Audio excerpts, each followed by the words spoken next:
Japan को दुनिया के सबसे अजीबोगरीब कारनामों के लिए जाना जाता है। यहाँ कई सारी चीजें ऐसी होती हैं जो आपको दुनिया में कहीं और देखने को नहीं मिलेगी और शायद यही बात जापान को सबसे खास बनाती है। इस देश के पास बहुत सारे रिसोर्सेज नहीं है, लेकिन ये दूसरे देशों से रॉ मटेरियल लेकर अपना सामान तैयार करता है और फिर दुनिया भर में बेचता है। ऐसा करने के बाद भी उसकी गिनती दुनिया के सबसे अमीर देशों में होती है। ये देश लगभग हर साल हजारों भूकंप और कई सुनामियों का गवाह भी बनता है, लेकिन फिर भी यहाँ के लोग अपनी हिम्मत नहीं हारते और हमेशा अपने देश के विकास में योगदान देते हैं। आज की वीडियो में हम आपको बताने जा रहे हैं जापान की ऐसी बातें जो दुनिया में कहीं और आपको देखने को नहीं मिलेगी। गुडल कैफ। दोस्तों, कुछ साल पहले जापान के लोगों को अपने लिए पार्टनर नहीं मिल पा रहा था। इस समस्या का समाधान निकालने के लिए 2012 में सोइनेया की शुरुआत की गई। ये एक कैफे है जहां मेल और फीमेल साथ में सोते हैं। फिजिकल अफेयर के लिए पुरुष यहां आकर 1000 येन चुकाते हैं, बदले में उन्हें एक खूबसूरत लड़की के साथ सोने को मिलता है।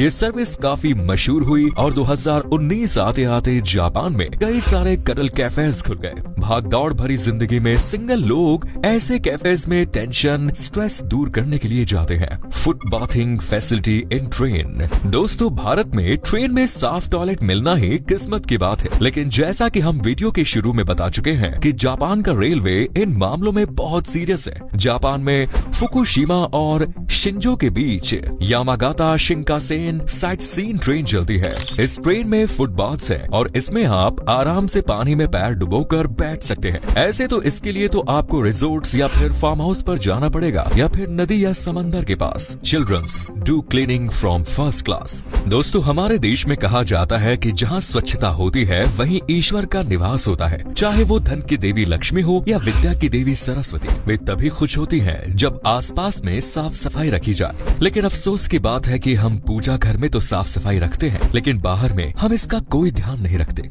यहाँ बच्चे तो बच्चे हैं, लेकिन नौजवान और बूढ़े लोग भी सफाई का ध्यान नहीं रखते। लेकिन जापान में इसके ठीक उलट है। जापान में पहली क्लास से ही बच्चों को अपने क्लासरूम की सफाई करनी होती है। सभी बच्चों को मिलजुल कर ये काम करना होता है और साथ ही आपस में मिलकर खाना भी होता है। साफ रहने के साथ साथ आपस में मिलजुल कर खाने से प्यार भी बढ़ता है। कहीं ना कहीं हम अपने बच्चों को ऐसी सीख देने में नाकाम रहते हैं जिससे वो बड़े होने पर भी साफ सफाई का ध्यान नहीं रखते। लेकिन तारीफ करनी होगी जापान के कल्चर की, जिसने शुरू से बच्चों के मन में सफाई और आपस में प्यार बढ़ाने को तरजीह दी। कुछ समय पहले तक तो वहाँ स्कूल और उसके आसपास की जगहों पर भी सफाई के लिए बच्चों को ले जाया जाता था। इसके पीछे बच्चों को आपसी प्यार और मेल जोल जैसी भावनाओं को शुरू से सिखाना है। साथ ही जापान में बच्चों को टॉयलेट्स भी साफ करने होते हैं। ऐसा वहाँ के लोगों का कल्चर है जिसका नाम ओसोजी है। क्या बात है, जब संस्कृति में सफाई को शामिल किया जाता है तो बच्चे से लेकर बड़े तक हर कोई उस पर ध्यान रखता है। ये भी कारण है कि जापान छोटे होने के बावजूद बड़े बड़े देशों से ज्यादा डेवलप्ड है। Next is baby mop.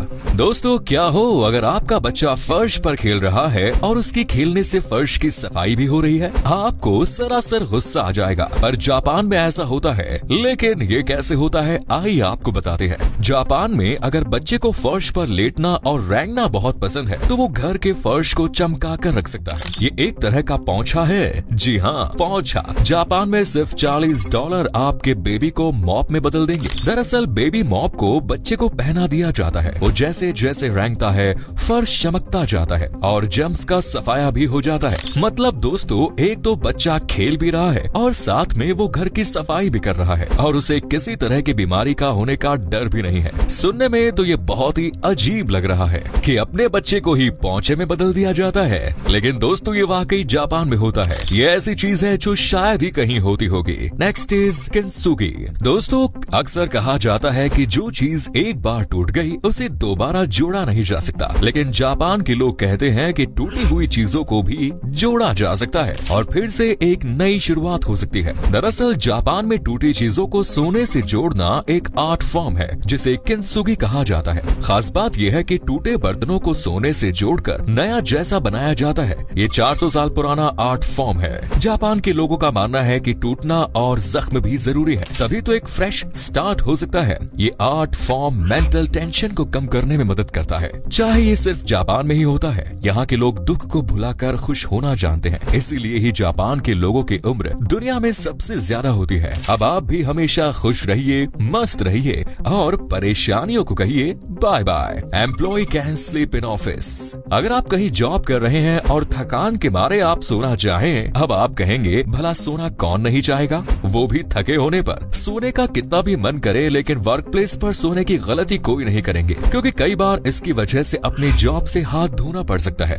जी हाँ, वर्क प्लेस सोना मतलब काम चोरी। लेकिन जापान इस मामले में उल्टा है। अब आप सोच रहे होंगे कि भला जापान में होता क्या है। तो दोस्तों, आपको बता दें कि जापान में ऑफिस में सोने वाले लोगों को मेहनती समझा जाता है। वहाँ का बिजनेस कल्चर उन्हें काम के दौरान सोने की अनुमति देता है। उन्होंने इसे इनेमुरी का नाम भी दिया हुआ है। मतलब यहाँ वर्क प्लेस पर सोने पर मेहनती माना जाता है और सोने पर नौकरी भी नहीं जाती। जापान में नौकरी करते समय आप आधे घंटे आराम से सो सकते हैं, क्योंकि वहाँ जो भी ऐसा करता है उसे मेहनती समझा जाता है। इसीलिए लोग कई बार सोने का नाटक भी करते हैं। Crowd adjuster pusher. दोस्तों, जापान की एक और ऐसी अनोखी चीज बताने जा रहे हैं जो शायद जापान के अलावा कहीं और नहीं होती। दरअसल जापान में लाखों की संख्या में लोग रोज एक जगह से दूसरी जगह मेट्रो में सफर करते हैं। इस दौरान ट्रेन और प्लेटफॉर्म पर भी बहुत ज्यादा भीड़ होती है। हर कोई सबसे पहले चढ़ने के लिए बेचैन होता है और ऐसे में किसी के दरवाजे में फंसने का खतरा होता है या फिर कोई प्लेटफॉर्म पर गिर भी सकता है। इसीलिए जापान में मेट्रो में चढ़ने के दौरान लोगों की भारी भीड़ को एडजस्ट करने के लिए अलग से पुशर रखे जाते हैं। जापान में इन्हें ओशिया कहा जाता है,